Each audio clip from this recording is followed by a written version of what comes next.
বাইরে ঝিঝি পোকা ডাকছে, বাইরে বৃষ্টিও পড়ছে। শুভ, অরূপ,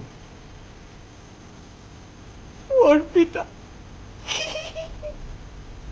প্ল্যান সেট করবে। আমার খুব ভয় করছে রে অর্পিতা। অরূপদা, এই তোর এত ভয় কিসের রে? দেখ বাইরেটা কেমন অন্ধকার। ঝিঝি পোকার ডাকটা অসহ্য লাগছে। ঝিঝি পোকা ডাকবে না তো কি তোর জন্য সানাই বাজবে? এই চুপ করে মনে সংযোগ কর।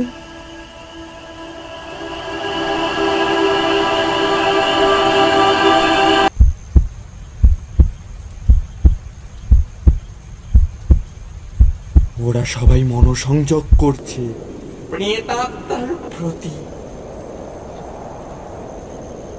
মোমবাতির শিখাটা কেমন নাচছে, ইন্ডিয়ান ক্লাসিক্যাল, ওয়েস্টার্ন। চা দপ করে নিভে গেল। তোমরা আমায় ডাকছিলে? আমরা যাকে ডাকছিলাম তুমি কি? হ্যাঁ, কিন্তু আমি বিংশ শতাব্দীর গোড়ার দিকের এক ব্যক্তি, আর তোমরা একবিংশ শতাব্দীর নতুন কুড়ি। তোমাদের আমাকে কি দরকার? দরকার তো আছেই। সেই ছোটবেলা থেকে শুনে আসছি তুমি নিষ্ঠুর, নির্দয়। তোমার জন্য সারা পৃথিবী একটা রক্তের হোলি খেলায় মেতে উঠেছিল। আমাদের জানতে হবে তোমার এরকম পাশবিক পরিণতি কেন। কে কে কে বলে আমি নির্দয়?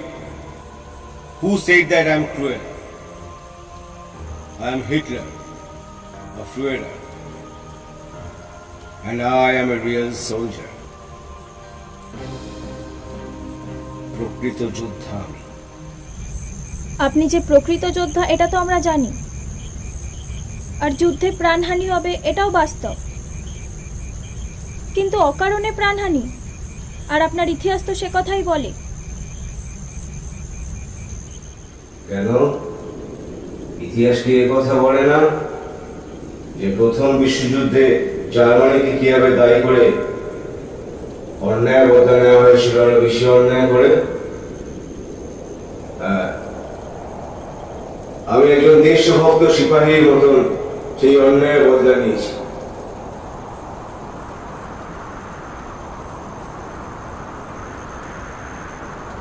ভার্সাইয়ের সন্ধি কি তোমরা ভুলে গেছো? না, ভুলিনি, আর তার জন্য এই যুদ্ধ সেটাও বুঝলাম। কিন্তু আপনার 8 বছরের সন্তানের জন্মদিনের উপহার 8টি ইহুদি ছেলে, আর তাদের জন্য বরাদ্দ 8টা বুলেট, এটা নৃশংস নয়? আমি জার্মানির যে উন্নতি করেছি, সারা পৃথিবীতে জার্মানিকে শ্রেষ্ঠ করার চেষ্টা করেছি। তার জন্য জার্মানবাসীরা আমাকে মহান মনে করে। তাই তোমাদের এই প্রশ্ন আমার কাছে নিরর্থক। নিরর্থক নয় আটলাম, সারা পৃথিবী তোমার কাছে জানতে চায় তুমি যদি পোল্যান্ড আক্রমণ না করতে তাহলে দ্বিতীয় বিশ্বযুদ্ধের নৃশংসতা পৃথিবীকে দেখতে হতো।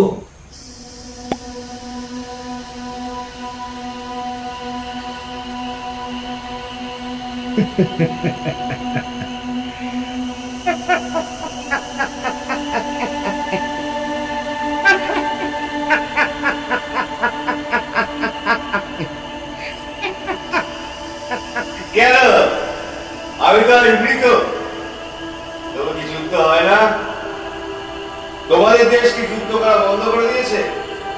আমেরিকা কি যুদ্ধ করা ছেড়ে দিয়েছে? শোনো, যুদ্ধই হলো শেষ পরিণতি। বড় মাছ কি কখনো ছোট মাছকে না গিলে থাকতে পারে? আমাদের দেশ যুদ্ধ করে মানছি, কিন্তু আমি এই দেশের নাগরিক হয়ে যুদ্ধের প্রতিবাদটা করছি, তাহলে আমেরিকানরাও নিশ্চয়ই যুদ্ধের প্রতিবাদ করছে। ছাড় শুভ, যে জেগে ঘুমোয় তাকে জাগানো যায় না। তোমরা বড় ছেলে মানুষ। শোনো, যুদ্ধ শত প্রতিবাদের প্রবাহ নয়। আদিম মানুষ পশুর সাথে লড়াই করেছে, তারপর গোষ্ঠীতে গোষ্ঠীতে লড়াই করেছে, আগের মানুষ নেপোলিয়নকে দেখেছে আর আধুনিক সভ্যতা দেখেছে আমাকে। তোমরা যে আরো কাকে কাকে দেখবে তা তোমরা নিজেরাও জানো। তার মানে বলছো নিজের স্বার্থে হাজার মানুষের বলিও সঠিক, অমানবিক নয়? গৌতম বুদ্ধও ভুল? তাহলে সম্রাট অশোকের পরিবর্তন ঘটতো না। আমার সবটা কেমন গুলিয়ে যাচ্ছে। আমি একটা কথা কিছুতেই বুঝতে পারছি না, যে তুমি যদি নিজের কৃতকর্মের প্রতি এতটাই স্যাটিসফাইড, যুদ্ধের প্রতি এতটাই কৃতজ্ঞ, হ্যাঁ সে তো হবেই, কারণ প্রথম বিশ্বযুদ্ধের সময় তুমি ছিলে সৈনিক, আর দ্বিতীয় বিশ্বযুদ্ধের সময় রাষ্ট্রপ্রধান। তাহলে কেন সত্যের মুখোমুখি দাঁড়ালে না, আত্মহত্যা করলে? তোমাদের স্পর্ধা দেখে আমি আশ্চর্য হচ্ছি। যার নামে সারা পৃথিবীর মেরুদণ্ড দিয়ে শীতল স্রোত বয়ে যেত, তাকে তোমরা প্রশ্ন করছো সে কেন আত্মহত্যা করেছে? আপনি কি প্রশ্নের সামনে দাঁড়াতে ভয় পাচ্ছেন? এটা শুধু আমার প্রশ্ন নয়, ইতিহাস জানতে চায় যে তোমার মতো একজন পরাক্রমী মানুষ আত্মহত্যা করলো কিভাবে। এই বাচ্চাদেরকে আমি কি করে বোঝাই? শোনো, যখন বার্লিনের রাস্তা ওই গণপ্রজাতন্ত্রের পোষা ইঁদুরেরা ঘিরে ফেলেছে, এক এক করে হত্যা করছে জার্মানির ভবিষ্যৎকে, কে নিচ্ছে মায়ের মেয়েদের সংগ্রাম। আমি হিটলার বাংকারে বসে শুনছি, আমার সমস্ত শরীর রাগে ক্ষোভে কাঁপছে। আমার ইচ্ছা করছিল এক্ষুনি ছুটে গিয়ে ওই ইঁদুরগুলোকে পিষে মেরে ফেলি। জীবন থেকে পালানোর জন্য আত্মহত্যা করি। আমি আত্মহত্যা করেছি, শেষ পর্যন্ত যুদ্ধ করতে পারিনি। জার্মানির বিরুদ্ধে ওটা সমস্ত হাতগুলোকে ভেঙে মুছে তুলে হাজার হাজার, হ্যাঁ হাজার হাজার জার্মান বিরোধী মানুষদের আমি হত্যা করতে পারিনি বলে। সকাল হচ্ছে, আমাকে এবার যেতে হবে। ও হ্যাঁ, যাওয়ার আগে একটা কথা, তোমাদের রবীন্দ্রনাথের সাথে দেখা হয়েছিল, উনি সেখানেও শান্তির বার্তা প্রচার করছেন। আর আমি ভাবছি কিভাবে নরকের বাসিন্দাদের নিয়ে স্বর্গ দখল করা যায়, কারণ নরককেও তো ওরা জার্মানির মতন বানিয়ে রেখেছে। Good bye. ও 2000